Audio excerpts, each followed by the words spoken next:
Hello बच्चों, क्या आप परेशान हैं कि टेंथ के बाद क्या चूज करें? स्ट्रीम कौन सी चूज करें? साइंस स्ट्रीम, कॉमर्स स्ट्रीम या आर्ट्स स्ट्रीम? तो चलिए हम आज बात करने वाले हैं कि आखिर हम लोग किस विषय को लेकर के अपने करियर को आगे बढ़ाएं और किन चीजों को ध्यान में रखते हुए हम अपने उन डिसीजंस को लें। तो चलिए सबसे पहले मैं शुरुआत करता हूं। आपको बताना चाहूंगा कि हाई स्कूल की जब आप एग्जाम्स दे देते हैं तो आपके पास 3 स्ट्रीम्स होते हैं, जहां पर होती है साइंस, कॉमर्स एंड आर्ट्स। तो साइंस में आते हैं आपके जो मेजर सब्जेक्ट होते हैं, वो आते हैं आपके physics, chemistry, mathematics and biology. अब जब आप साइंस स्ट्रीम से आप अपनी पढ़ाई करते हो तो सिंपल सी बात है, आपका इंटरेस्ट जो है एक्सपेरिमेंट्स पे होना चाहिए, साइंस से जुड़ी चीजों पर आपका इंटरेस्ट होना चाहिए, या यूं कहें आपका जो फ्यूचर है वो डॉक्टर है या इंजीनियर है या फिर आईटी सेक्शन से जुड़ा आपका ऐसा कुछ करियर होना चाहिए, जिससे कि आप उस फील्ड को आसानी से चुन पाओगे। आपके उस जो लगाव है उस चीज को लेकर के तब आपके बन पाएंगे प्रॉपरली इन द सेंस। क्योंकि बेसिकली साइंस स्ट्रीम क्या है? स्टडी ऑफ साइंस, जहां पर आप फिजिक्स केमिस्ट्री को स्टडी करते हैं, बायोलॉजी को स्टडी करते हैं, और आगे चल करके आपने बहुत अच्छे से किसी पर्टिकुलर सब्जेक्ट को स्टडी कर लिया तो आप आगे चल करके साइंटिस्ट भी बन सकते हैं या बहुत बड़े डॉक्टर भी बन सकते हैं, जैसे अल्बर्ट आइंस्टाइन साहब या आइजैक न्यूटन साहब। ये सभी लोग क्या हैं? ये सभी लोग ले देकर के अभी विज्ञान की पढ़ाई करके ही तो ये लोग साइंटिस्ट बने हैं।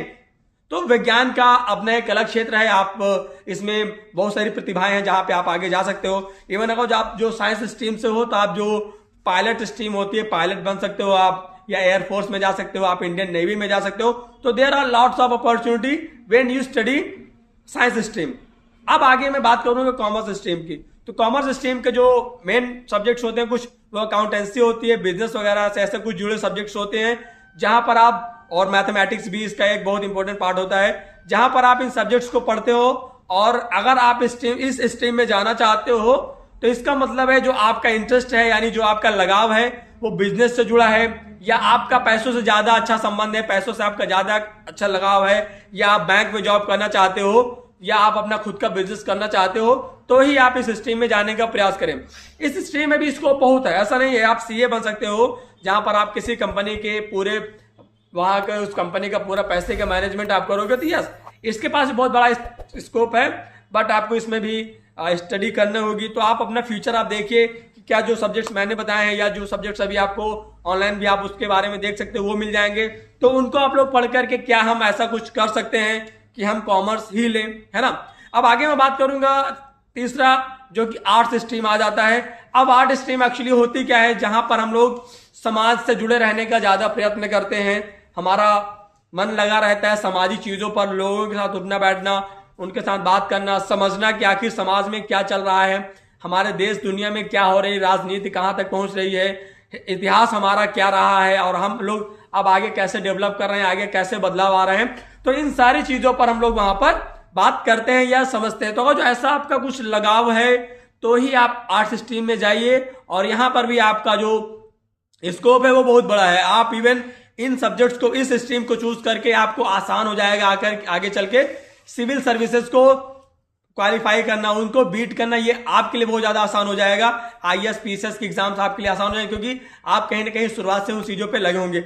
और कॉम्पिटेटिव एग्जाम्स की आप प्रिपरेशन कर रहे हो तो वहां पर भी इसका आपको बहुत ज्यादा बेनिफिट होने वाला है। तो इसी तरह से कई सारी चीजें हैं जो आपको आर्ट्स स्ट्रीम में भी मिल जाएंगी। तो ये तीनों स्ट्रीम्स मैंने आपको बता दिए हैं। अब आप के पास जो भी क्वेश्चंस रहे होंगे उनको आप मेंशन कर दीजिएगा, मैं उनको उत्तर देने का प्रयास करूंगा।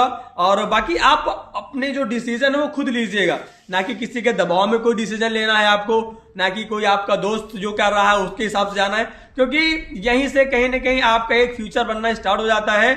और अभी से जब आप डिसीजन सही ले लेते हो तो वो आगे चल करके आपको हेल्प करता है।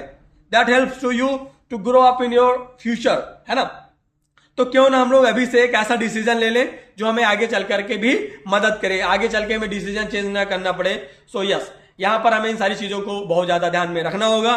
तो स्टूडेंट्स, मैं आशा करता हूं कि आप लोगों को मेरा वीडियो अच्छा लगा होगा।